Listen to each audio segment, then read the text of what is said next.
crosses above 30. At the same time, it is true that when the J-shaped curve changes when the BMI comes below 30 or near 30. Something very interesting, probably we need to look upon obesity not as a lifestyle disorder, something which is more deeply rooted and deeply needs to be treated. Comorbidities I may not talk about, everything you know, but as we all know, largest endocrine organ of the body which cannot be neglected because it does a lot of things. Like the famous Interheart study we know, younger age or maybe less BMI, not younger age, but less BMI we are becoming the victims of the CAD. And why it is so? Probably BMI is not the only marker of fatness in our body, and this is one of the very famous slides where Dr. Yadnik is sitting with Dr. Yudkin, and everybody of us knows the Indians are thin fat Indians. It makes us more and more prone to the metabolic problems at an earlier BMI than the rest of the world. What it means to us? It means to us is we need not wait for our patients to become huge, or in other words, what we bariatric surgeons tell our friends and colleagues, we cannot see patients who are 74 BMI, 80 BMI, 90 BMI. Why? Because our generation cannot live beyond the BMI of 50 maybe. Still we are able to see those patients who have crossed 50 BMI, who are suffering, who are sick, and maybe not all people can reach that BMI. So don't wait till they become very, very sick and very, very huge. The peculiar type which we see in Indians is central obesity. Central obesity, as we say, soil of multiple diseases, soil of the metabolic syndrome, a signature mark of metabolic syndrome. And let us see how the patients come to us. Hardly we see patients coming in our clinic who walk with obesity.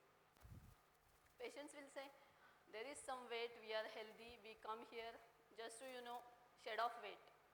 Truly speaking, our population, whatever kind of literacy we are having, they may come in Mercedes, they may be affluent class people, but they forget that VLCC is different and obesity clinic is different.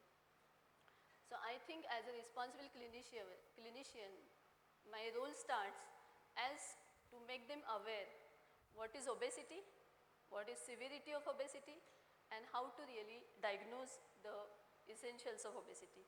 Look at this gentleman who comes to us, who walks in the clinic because he cannot live. He has got angioplasty. His cardiologist is worried that the angioplasty doesn't have big life. He is a sleep apnea patient, CPAP dependent. He is uncontrolled diabetic, more than 150 units required for the day. We cannot tell him to exercise, walk on the treadmill. We cannot tell him to make diets because we know hypoglycemia is more dangerous than hyperglycemia. What should this gentleman do? Look at this person who comes to us with varicose ulcer, weeping varicose ulcer, multiple operations for abdominoplasty, multiple operations for incisional hernias, ventral hernias. Nothing is working, fed up of his life. What's the solution when he walks in our clinic? Look at the person like him. Young looking chubby, doesn't look very sick looking at him, but at the same time he is a person who needs to take a lot of anticoagulants for the day because of multiple admissions for PE and DVT in the last 4 years. What does science have to offer to him? Look at this girl who comes unable to shed off weight very effectively.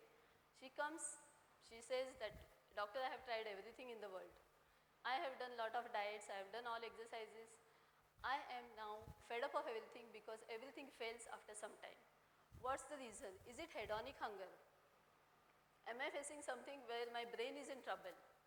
Tell me what about me? What should I do? She has got a very strong history of family history of diabetes, both the parents. She herself is afraid of going out in the social networks because she needs to eat a lot. Rest of her colleagues eat some 4 vada pavs, 3 vada pavs. She is the one, she is not done with 6. She needs more. She is afraid to go to any place because she cannot fight her hunger. We need to do something for her. And look at this person who by any means willingly cannot grow to this kind of fatness. Even if we try hard, we can't do this. Let's try to understand it's a disease, and I think the intellectual class sitting over here knows this is a disease, but we need to really know what is the effective and safe solution for these patients. And again, what's the definition of severity of obesity? It is not necessary that everybody should be more than 100 kgs of weight. They may be metabolically very sick.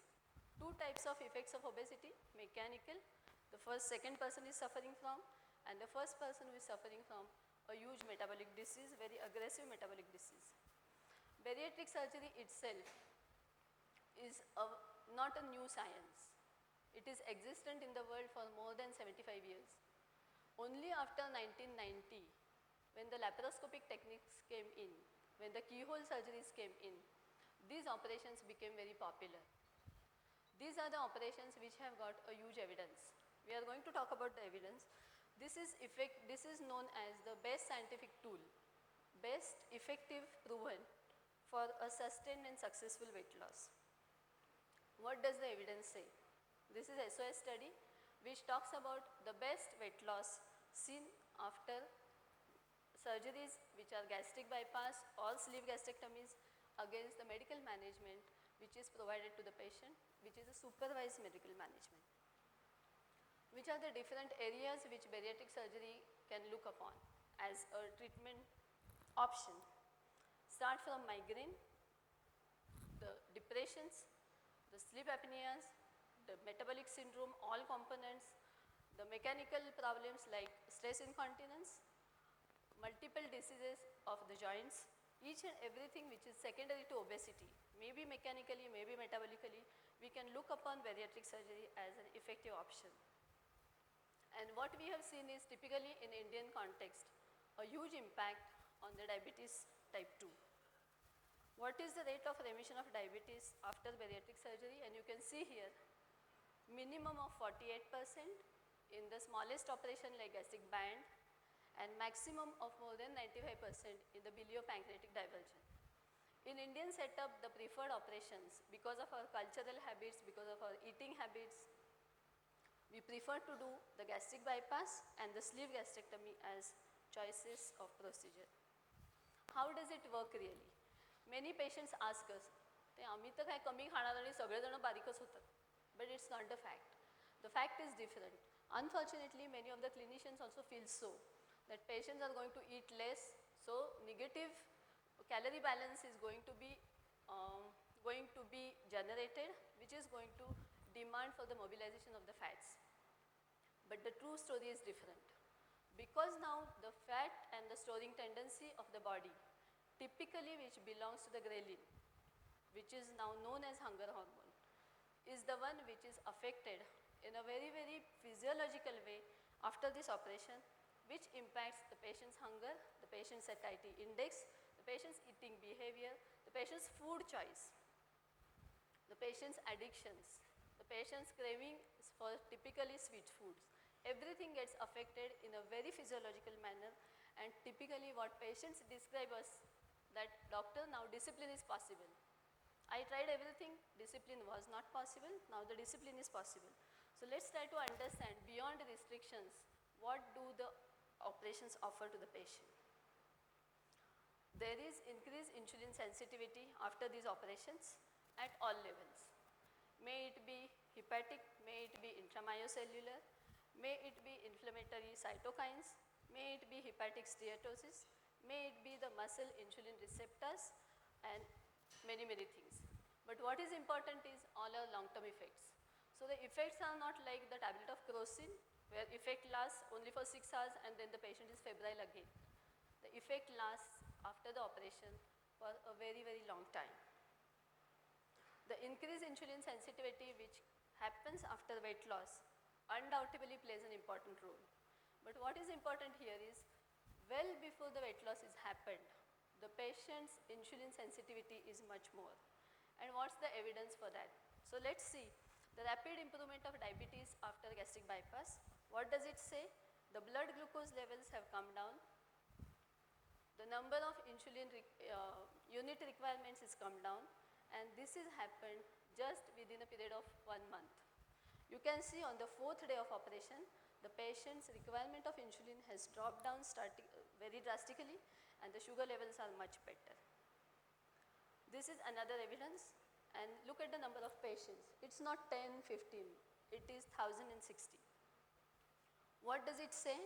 People who were diabetic, who underwent gastric bypass operation, what you can see is on the day 5 after operation, the patients are, many patients are becoming off diabetic. At the time of discharge, which is typically on the 3rd or the 4th day of operation, more than 80% patients go home without any anti-diabetic medication. So does it belong to just starvation?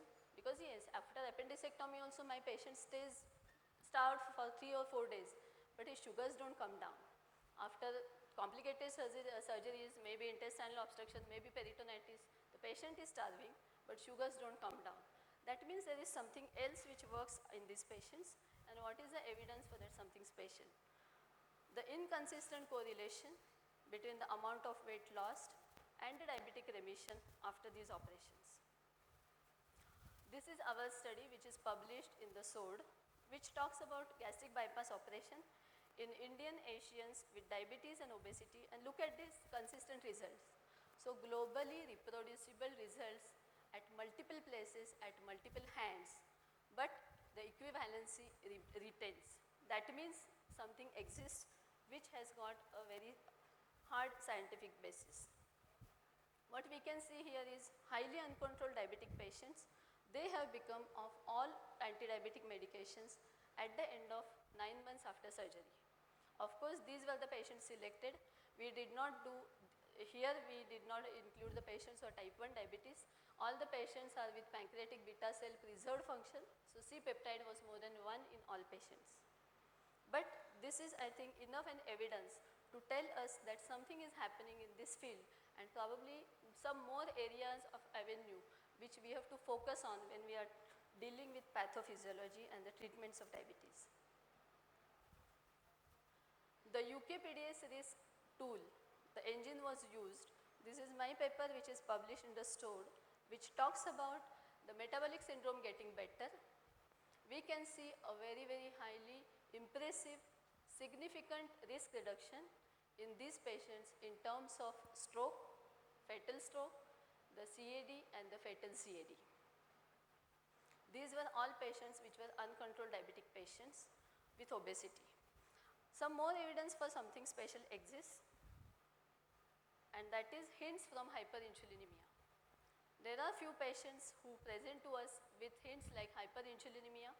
At times we may not be able to differentiate between what is dumping and what is hyperinsulinemia, but at the same time we understand that high level of carbohydrate intake or high carbohydrate intake is something which induces hyperinsulinemia in these patients. So there is something which is really working, which makes the beta cells more sensitive, more secretive maybe, and probably the apoptosis, as Dr. Panikar mentioned in his talk, is something which is going down after these operations. That something special, as we discussed, is the gut hormones. Gut hormones which start from the stomach, ghrelin plays one of the major parts in these operations. Look at this. This is a very interesting graph. 24 hours graph of ghrelin, which talks about how it goes up and comes down at the time of breakfast, lunch and dinner. You can see this is a natural normal curve. This is the upper level is showing after medical weight loss treatments. What I mean is after the forceful diets and weight loss treatments given to these patients, what do they experience?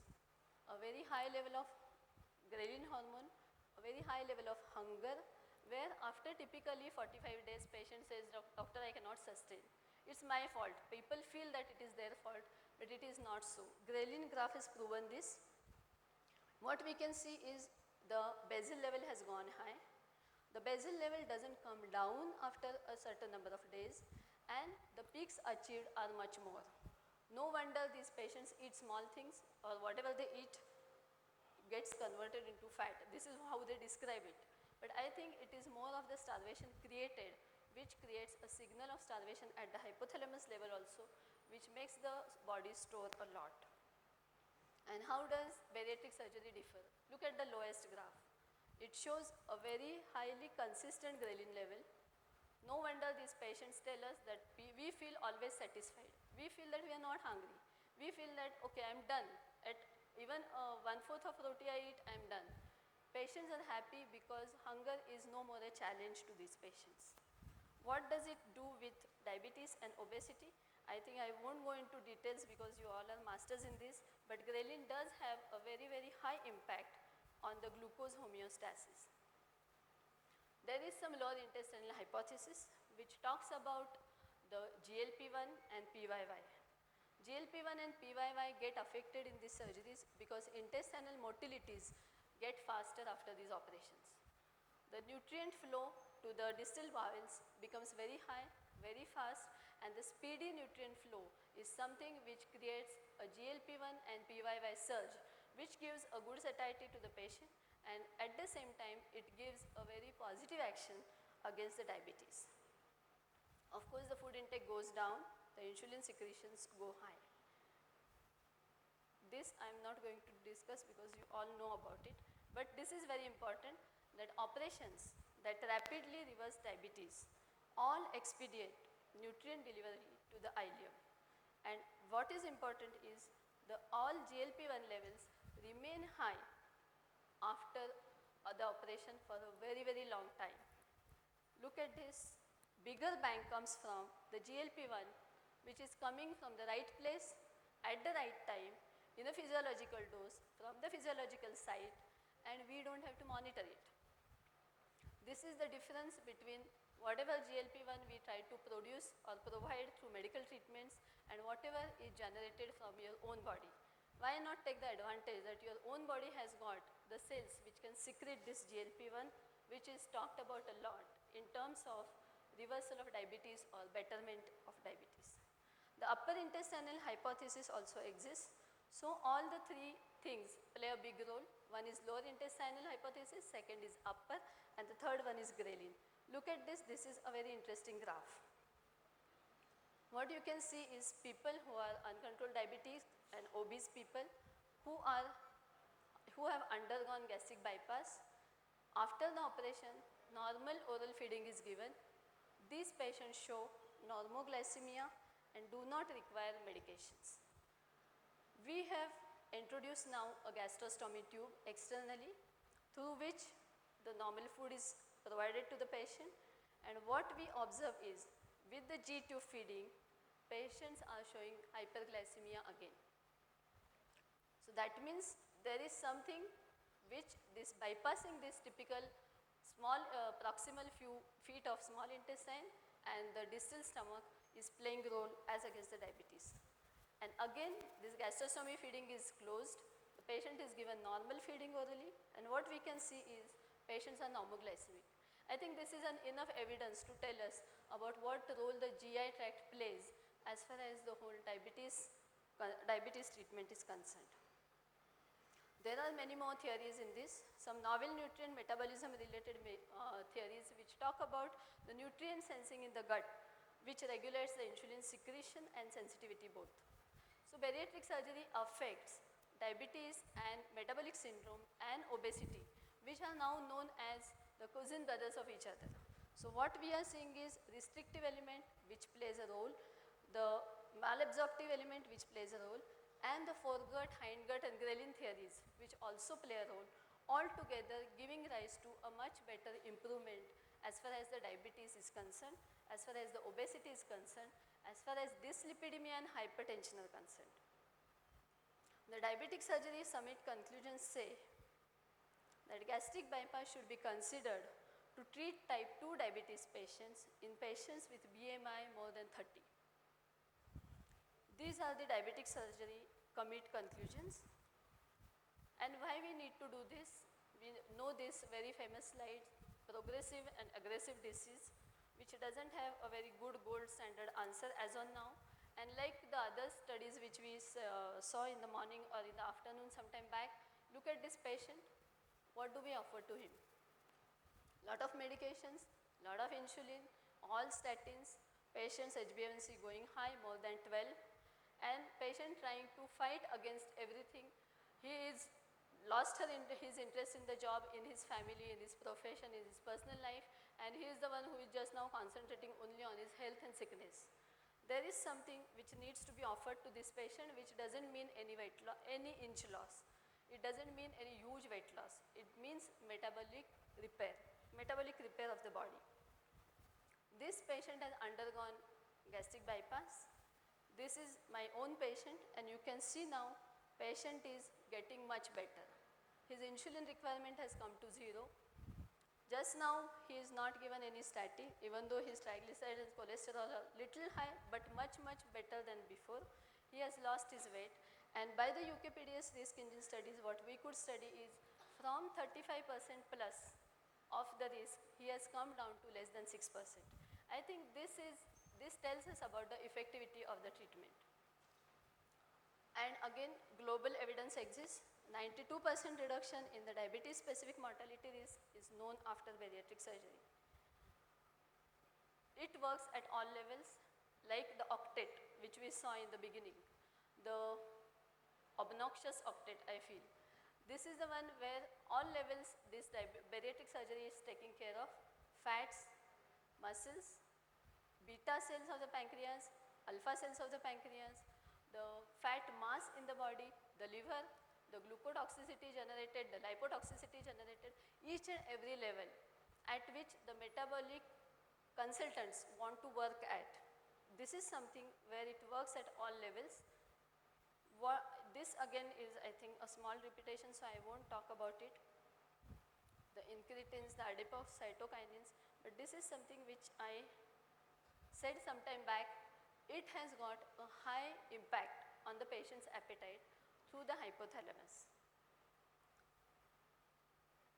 And finally, it all leads to a good weight loss, a good level of satiety in the patients. Patients, as I said in the beginning, feel that they are much more disciplined now. Disciplines become a feasibility in these patients. Our experience in this field is we have started with bariatric surgery since 2003. More than 3,000 patients we have operated till now. The age range is 8 years till 72 years. The BMI range was 32, from 32 to till 120 kg per meter square. 71% of my patients had diabetes. Various operations were done as per the culture or the habits or the medical risks of the patient. The complication rate is very low, less than 0.5%, and mortality is 0%. Different operations show good results. We have to choose the operation as per the metabolic and medical status of the patient, medical risk status of the patient. This is the highest weight patient which I have operated on. It is 320 kgs. You can look upon her. Nothing in the world other than bariatric surgery is able to offer this lady any kind of successful weight loss. We have to help these patients. They come with a lot of apprehension and aggression of the disease. The first gentleman which you saw now, you can see, he has lost a substantial amount of weight. He is not looking thin. We don't want to the aim is not to make him thin, slim and trim. The aim is to make him live comfortably. He should feel comfort that without oxygen, he can live, without external oxygen, sorry. Look at this patient, somebody who doesn't need any dressings for the varicose ulcers, no more hernias troubling him, and the patient is back to his life. Look at this patient. The DVT prophylaxis is showing a huge improvement, no anticoagulants needed. He is back to life. The psychosocial pressures, the depression is out of his life. He is somebody whose testosterone levels, his levels of female and male sexual hormones were reversed. Now it is all gone back and he is having normal testosterone levels. Thinking of getting married, getting a good social life. Look at her. No more afraid of the hunger. Nobody now blames that she has got hedonic hunger. Nobody says that she needs to see a psychiatrist. She is the one back to life with all her confidence and self-esteem.